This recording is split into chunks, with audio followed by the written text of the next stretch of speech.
My ex lied about my kid, so my sister ruined my life. Big mistake.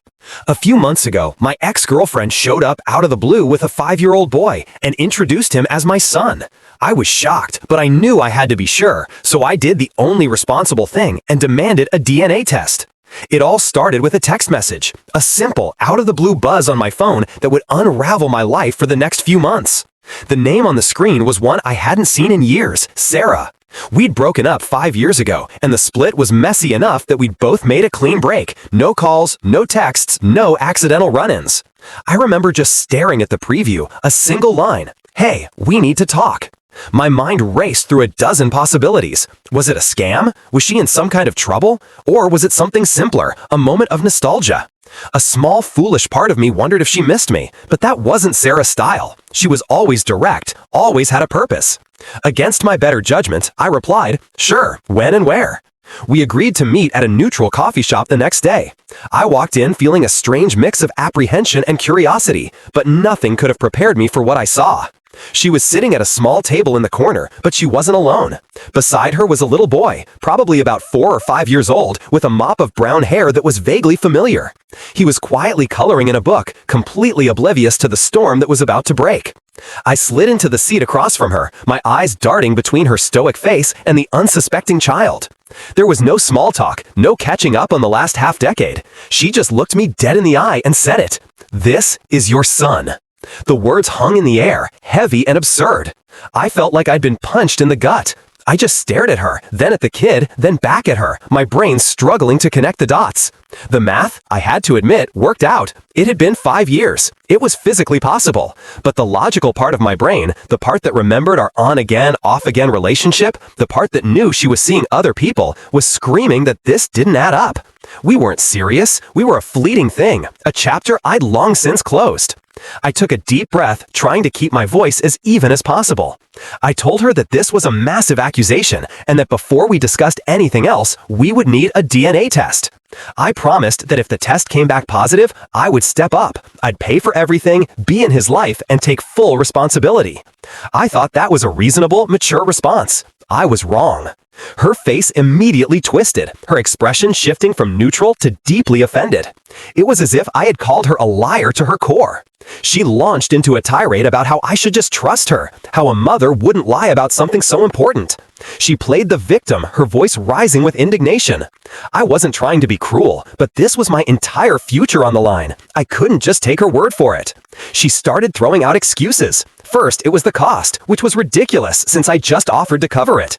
Then she claimed it would be emotionally traumatizing for the boy, a cheek swab that he wouldn't even understand. It was excuse after excuse, each one more flimsy than the last. When I stood my ground, refusing to move forward without proof, her tactics shifted. She called me a deadbeat, a coward trying to dodge his responsibilities. Then she did something that truly crossed a line. She pulled out her phone and started dialing. Within the hour, my own mother was blowing up my phone, her voice thick with disappointment, asking how I could refuse to support my own child. Sarah had weaponized my family against me before I even had a chance to process the situation. I spent the rest of the day trying to explain to my mom that I wasn't being a deadbeat, I was being careful. But she was already convinced. "If there's even a chance he's yours," she kept saying, "you have a moral obligation to step up." I felt like I was being attacked from all sides. But I held my ground. I told Sarah one last time, in no uncertain terms, that there would be no more discussion until a DNA test was done. She looked at me like I was the most disgusting person on the planet, but she finally agreed. A week later, we sat in a sterile clinic, a nurse swabbing the inside of the little boy's cheek and then mine. As I walked out, a wave of anxiety washed over me. What if I was wrong? What if this kid really was mine? My mind started spinning, picturing a future of co-parenting with a woman I couldn't trust, of explaining this complicated situation to future partners. It was overwhelming. I spent the next few days in a state of nervous limbo, waiting for the results that would change my life one way or another. The email with the results landed in my inbox on a Tuesday afternoon. My heart was pounding in my chest as I clicked the link, my hands trembling slightly. I scanned the document, my eyes landing on the final line, the one that mattered most. The probability of paternity was 0%. I wasn't the father. A wave of relief so powerful it made me dizzy washed over me, followed almost immediately by a surge of white-hot anger. Relief because the life I had planned for myself was still intact, but anger because she had put me through weeks of hell for absolutely nothing. She had manipulated me, harassed my family, and painted me as a villain, all based on a lie. I grabbed my phone and called her, my frustration boiling over. I thought, or maybe I just hoped, that she would apologize, that she'd admit she was wrong and we could both move on. I should have known better. The second I told her the results, she flipped out again. There were no apologies, no admission of guilt. Instead, she started crying, but they weren't tears of remorse. They were tears of fury. She wailed that it wasn't fair, that the test must be wrong, that I had somehow rigged it. Then she switched gears again, demanding that I owed her money anyway. She claimed I owed her for all the years she had struggled to raise that child, for the emotional distress I had caused her by even doubting her in the first place. I couldn't believe what I was hearing. She had lied to my face, tried to trap me into 18 years of child support, and now she was trying to guilt me into paying her for the privilege? I told her in the calmest voice I could muster that I didn't owe her a single dime. Then I hung up the phone, blocked her number, and blocked her on every social media platform I could think of. I was done. I truly believed that was the end of it. The lie was exposed, the truth was out, and I could finally put this whole nightmare behind me. I was wrong. The drama wasn't over. It was just getting started. A couple of weeks after the DNA test results came in, my parents decided to host a small family barbecue. I wasn't exactly thrilled about the idea. My mom was still giving me the cold shoulder, convinced I had been too harsh on Sarah. But skipping it would only create more drama, so I put on a brave face and went. The afternoon started out fine. The sun was shining, burgers were on the grill, and for a little while, I almost felt normal. My brother and I were hanging out by the patio, catching up, when he brought up the whole Sarah situation. He started cracking jokes about it, and honestly, it felt good to laugh. After weeks of stress and anger, his humor was a release valve. He was on fire, coming up with one-liners about her audacity, comparing her to a character from a crime show. We were both laughing, our friend who had come along joining in. It felt like we were finally turning a ridiculous, painful situation into something absurd. That's when my sister, Emily, stormed onto the patio. I could see the fury in her eyes from 100 feet away. She marched right up to me, her face contorted with rage, and got in my face. Before I could even say a word, she unleashed her fury. She couldn't believe I was sitting there laughing, she shrieked, mocking a poor, struggling single mother. She called me cruel, insensitive, and a monster for finding humor in another person's pain. I was so stunned I couldn't even form a response. My brother tried to jump in, telling her it was just a joke, but that only made her angrier. She rounded on him, calling him just as bad as me. And then, in front of everyone, she shoved me. It wasn't a violent push, but it was hard enough to make me stumble back a step. The entire backyard fell silent. My friend looked like he was about to intervene, but I shook my head, signaling him to stay out of it. After her little outburst, Emily spun around and stormed back into the house, leaving a wake of awkward, stunned silence in her path. My dad quickly tried to change the subject, but the damage was done. The mood was ruined. I stayed quiet for the rest of the barbecue, the weight of my family's judgment pressing down on me. I thought the confrontation outside was bad, but I had no idea the real showdown was yet to come. As the party wound down and guests started to leave, I was hoping to make a quiet escape. But as I was heading for the door, my mom cornered me in the kitchen. Emily was there too, standing with her arms crossed, and my dad was leaning against the counter, looking exhausted. It was clearly an ambush. My mom started things off, her voice laced with disappointment. She said she couldn't believe I would make jokes about Sarah's situation. But it was Emily who really lit the fuse. She launched into a full-blown tirade, accusing me of being an oppressor. She claimed that by demanding a DNA test, I had participated in the systemic mistrust of women. She used words like patriarchy and male privilege, her voice rising with self-righteous fury. According to her, I hadn't just been cautious, I had actively contributed to a culture that disbelieves and demeans women. She then made a leap in logic so astounding it left me speechless. She declared that I had forced Sarah to be a single mother, and that, regardless of biology, I had a moral obligation to provide for her and her son. I just stood there, my jaw on the floor, trying to process the level of delusion I was witnessing. I finally found my voice and shot back, asking her if she was even listening to herself. I reminded her that Sarah had lied. She had looked me in the eye and claimed I was the father of her child when she knew it wasn't true. Why on earth should I take responsibility for a child that wasn't mine? Emily didn't back down. In fact, she doubled down. She suggested that I had probably tampered with the DNA test results, claiming that men with resources could do whatever they wanted to escape accountability. She called the entire concept of paternity testing dehumanizing to women. My parents, who had been watching this exchange like a tennis match, finally chimed in. My dad, ever the pragmatist, said he didn't agree with Emily's logic, but did admit that my jokes earlier were in poor taste. My mom, however, took Emily's side. She said that women don't usually lie about these things, and that maybe I should have been more compassionate from the beginning. My brother, bless his heart, who had followed us into the kitchen, jumped to my defense. He pointed out to my mom that Sarah hadn't just been confused, she had actively tried to scam me for 18 years of child support. The argument escalated, voices getting louder, accusations flying back and forth. Finally, my dad put his foot down, telling everyone to just stop. He looked at me and said that while the jokes were in bad taste, I wasn't responsible for Sarah's child, and that should be the end of it. But Emily wasn't finished. She pointed a trembling finger at me, her eyes blazing with conviction, and delivered her final verdict. She announced that she wasn't going to speak to me again until I took responsibility for my actions. I was genuinely confused. My actions? I asked. What about her actions? She lied, she harassed me, she tried to ruin my reputation. That doesn't matter, Emily screamed, her voice cracking with emotion. A woman's word should come first. In that moment, I realized there was no reasoning with her. She had completely bought into her own narrative, a narrative where she was the noble hero and I was the villain. I was done arguing. I turned and walked out of the kitchen, leaving them to their toxic drama. My brother followed me out, muttering under his breath about how Emily had completely lost her mind. I tried to brush it off, telling myself she just needed time to cool down. But I knew my sister. She was stubborn and she was dead serious. This wasn't just a fight, it was a declaration of war. The silent treatment from my sister began immediately. It was more than just not speaking to me. It was a complete and total social freeze-out. She unfollowed me on all social media platforms, she stopped responding to my texts, she made it clear that if I was going to be at a family dinner, she wouldn't be. Honestly, for the first week or so, it was a relief. No arguments, no judgmental stares, no more lectures about my moral failings. But I should have known her silence wouldn't last. It was just the calm before the storm. The storm broke on a perfectly normal Wednesday afternoon.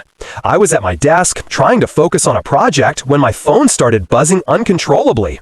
It was a flurry of texts from my coworkers. Then my desk phone rang. It was my boss, his voice tight with anger, telling me to get to his office immediately. Confused, I walked out of my cubicle and followed the pointing fingers of my colleagues to the window. Down below, on the sidewalk in front of our office building, were my ex, Sarah, and my sister, Emily. They were holding a giant, crudely made sign. It had a picture of my face printed on it, taken from my old social media profiles, with the words, "Deadbeat Dad abandoned his child," scrawled underneath in thick black marker. They were parading back and forth, shouting at the top of their lungs, telling anyone who would listen what a horrible person I was. I can't even describe the level of humiliation I felt in that moment. My professional and personal lives had violently collided in the most public way imaginable. People were staring out the windows, some openly taking pictures, others whispering to each other. I felt my face burn with shame and rage. I walked into my boss's office and closed the door. He didn't even ask what was going on. He just told me. He said he didn't care what my personal drama was, but if that protest was still there in an hour, I was fired. He couldn't have that kind of disruption affecting the entire company. I nodded, my throat tight, and walked out of his office. I was done being passive. I took the elevator down, my anger building with every floor. When I stepped outside, the cool air did little to calm my fury. Sarah started crying the moment she saw me, wailing about how I had ruined her life. Emily just stood there, her arms crossed, glaring at me with a look of pure, unadulterated hatred. I told them both, in a low, steady voice, to leave or I was calling the police. Emily actually laughed. It was a cold, sharp sound. "Go ahead," she sneered. "Show everyone how you use the police to silence women." That was it. That was the final straw. I wasn't going to reason with them. I wasn't going to argue. I was going to fight back with the only thing they seemed to understand: consequences. I turned my back on them, walked back into the building, and called a lawyer from a recommended list I had saved on my phone. I explained everything, from the initial accusation to the DNA test to the public spectacle currently unfolding outside my window. The lawyer was calm, professional, and told me we had more than enough grounds for a harassment lawsuit. He said we could start with a cease and desist letter, and if they didn't comply, we could take them to court and sue for damages. As I was on the phone, I saw my boss watching me from his office doorway. I gave him a nod, letting him know I was handling it. When my sister and ex found out I had retained a lawyer, their reaction was predictably dramatic. Emily went on a social media rampage, posting a long, rambling rant about how I was trying to weaponize the legal system against a vulnerable single mom and my own sister. She framed it as a classic case of a privileged man using his power to escape accountability. Sarah joined in, posting tearful videos about how I was ruining her and her son's lives, claiming she only ever wanted what was fair. The worst part was, some people actually believed them. My phone started blowing up with messages from strangers, friends of Emily, and even a few distant relatives, calling me a monster and telling me to do the right thing. The only people solidly in my corner were my dad and my brother. My mom was trying to play peacemaker, suggesting we could all work it out if I would just apologize. My dad, on the other hand, was furious. He called Emily and told her in no uncertain terms that she was being an idiot and needed to back off. But she wouldn't. She had chosen her side, and she was going to see this twisted crusade through to the bitter end. The cease and desist letters from my lawyer arrived a few days later, one for Sarah, one for Emily.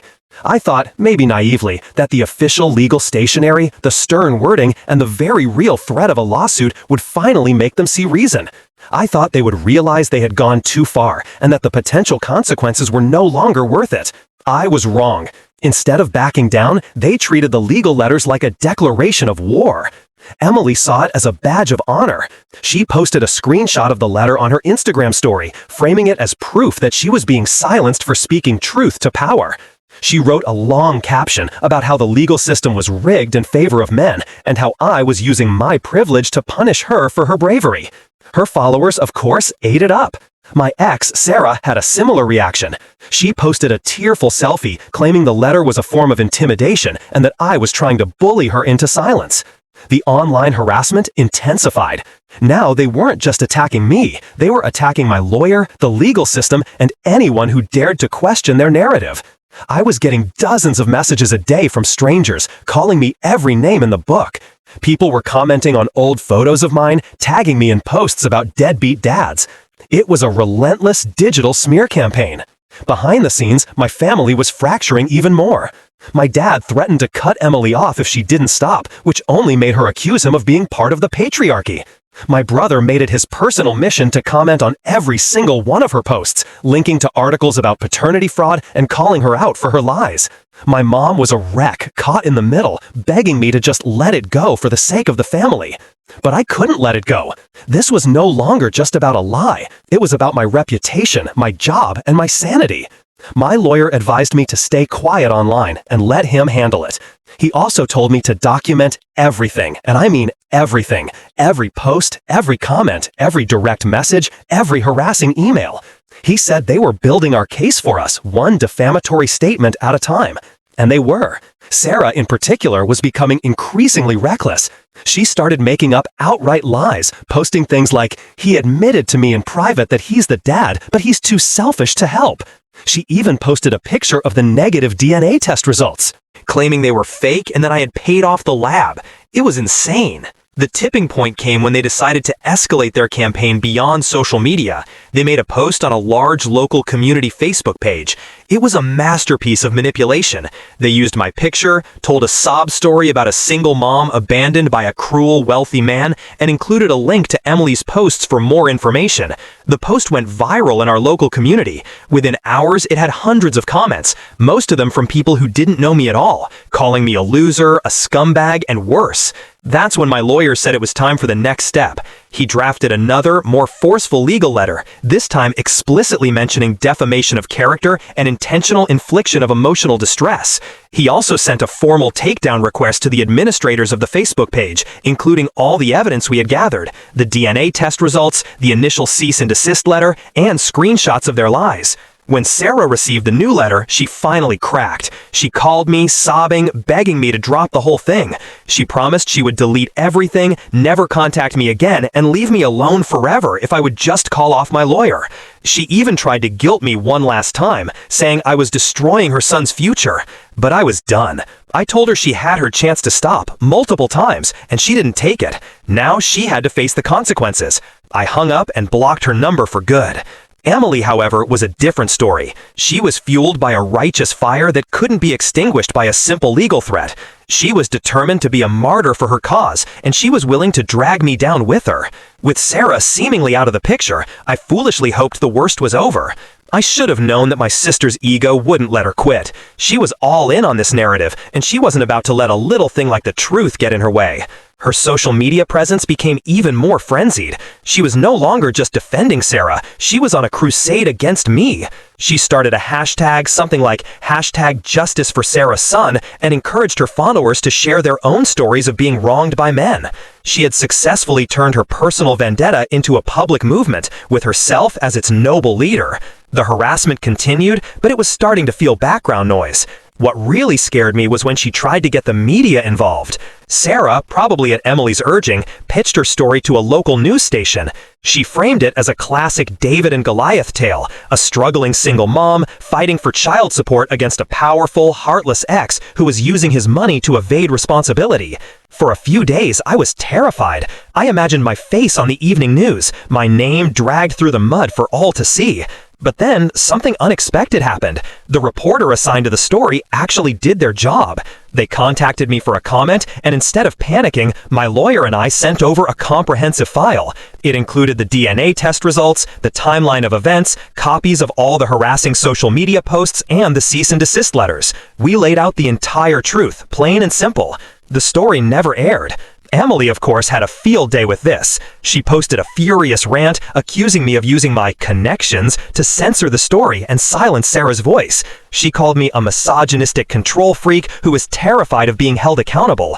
By this point, her claims were so outlandish that they were almost laughable, but the damage to my reputation was still very real. The final, pathetic act in their public campaign came a week later.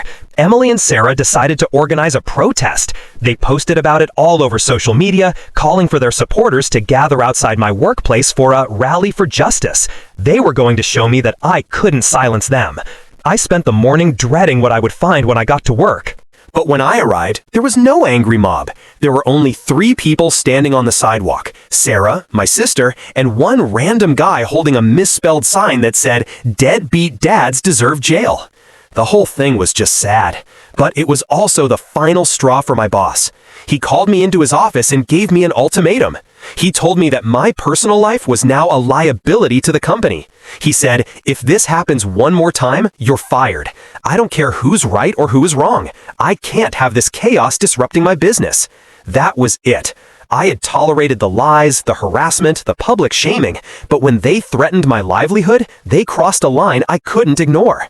I walked out of my boss's office and called my lawyer. I told him it was time to stop playing defense. It was time to sue. We filed the lawsuit that afternoon. It was a comprehensive action against both Sarah and Emily, seeking damages for defamation, intentional infliction of emotional distress, and workplace harassment. We had mountains of evidence. Every post, every picture, every video of their pathetic protest. It was all there. When Sarah was served with the lawsuit papers, she panicked. She called me again, her voice a desperate, blubbering mess. She begged me to drop it, offering to do anything, pay anything, just to make it go away. I told her it was too late. My sister, however, remained defiant. When she was served, she actually laughed. She went on social media and mocked me, writing, "What's he gonna do, sue his own sister? Typical fragile male ego." But as the court date got closer, her bravado started to crack. Our extended family, who had been mostly silent, was now getting involved, and most of them, once they saw all the evidence, were firmly on my side. Even my mom finally told Emily she had gone too far. Emily was isolated, her support system crumbling, facing a lawsuit she couldn't possibly win. The righteous warrior was about to face her day of reckoning. The week leading up to the court date was a strange one. For the first time in months, there was silence from Emily. Her social media accounts went dark, the daily barrage of harassment stopped. It was the quiet before the final storm. My lawyer had scheduled a mandatory conciliation meeting, a last-ditch effort to settle the case before it went before a judge. I walked into the sterile conference room that day feeling a strange sense of calm. I had all my evidence, my case was airtight, and I was ready for this to be over. Emily was already there, sitting at the long table, and she looked like a completely different person. The confident, self-righteous warrior was gone. In her place was a hunched, pale woman who couldn't make eye contact with me. My lawyer laid out the case against her, calmly and methodically. He presented the screenshots, the videos, the testimony from my boss. He detailed the months of harassment, the public defamation, the damage to my reputation and career. As he spoke, Emily started to crumble. First, a single tear rolled down her cheek. Then, her shoulders started to shake. By the time my lawyer was finished, she was full-on sobbing, her face buried in her hands. She looked up at me, her eyes red and swollen, and begged me to drop the lawsuit. She said she was sorry, that she never meant for it to get this far, that she truly believed she was doing the right thing by standing up for Sarah. "I didn't know she was lying," she cried, her voice cracking. "I thought I was helping." I stared at her for a long moment. I searched her face for some sign of genuine remorse, some hint that she understood the gravity of what she had done. A part of me, the part that still remembered her as my sister, wanted to believe her. But the larger part of me, the part that had endured months of her campaign of hate, couldn't forget. She hadn't just made a mistake. She had actively, maliciously tried to ruin my life. She had sided with a liar against her own brother, harassed me at my job, and destroyed our family. I looked her straight in the eye and told her what I had been waiting months to say. I told her that she had had countless chances to stop, that I had warned her, that our dad had warned her, that our mom had begged her to see reason. But she had ignored every single one of them. This was not my fault. It was hers. She broke down completely then, sobbing uncontrollably. But I didn't feel a surge of victory or satisfaction. I just felt a profound sense of sadness for the relationship that was now irreparably broken. The meeting ended with her agreeing to a settlement. She would have to pay me a significant sum in damages, plus all of my legal fees. My lawyer made sure the agreement was ironclad. The aftermath was swift and brutal. Emily didn't have the money, so my mom, in a misguided attempt to save her daughter, ended up paying the settlement on her behalf. My dad was furious about it, but my mom insisted. The condition was that Emily would have to pay her back every cent, a process that would take years and would forever strain their relationship. The financial penalty was only the beginning. Her reputation, the one she had tried to build as a social justice warrior, was in tatters. Her friends abandoned her, her followers scattered, and our extended family treated her like a pariah. She went from being a vocal advocate to a cautionary tale. As for Sarah, she disappeared completely. The settlement with her was quiet and final. She paid her portion, signed an agreement to never contact me again, and vanished from my life. Our family was permanently fractured. My dad barely speaks to my sister. My brother wants nothing to do with her. My mom is stuck in the middle, trying to piece together a family that has been shattered. I've set firm boundaries. I don't speak to Emily. I don't know if I ever will. Looking back, it's hard to believe how a single text message spiraled into so much chaos. But it taught me a valuable lesson about standing your ground, even when it feels like the entire world is against you. I had to fight to protect my truth, and I don't regret it. Now, for the first time in a long time, I feel like I can finally breathe. The drama is over, the lies have been exposed, and I am free to move on with my life.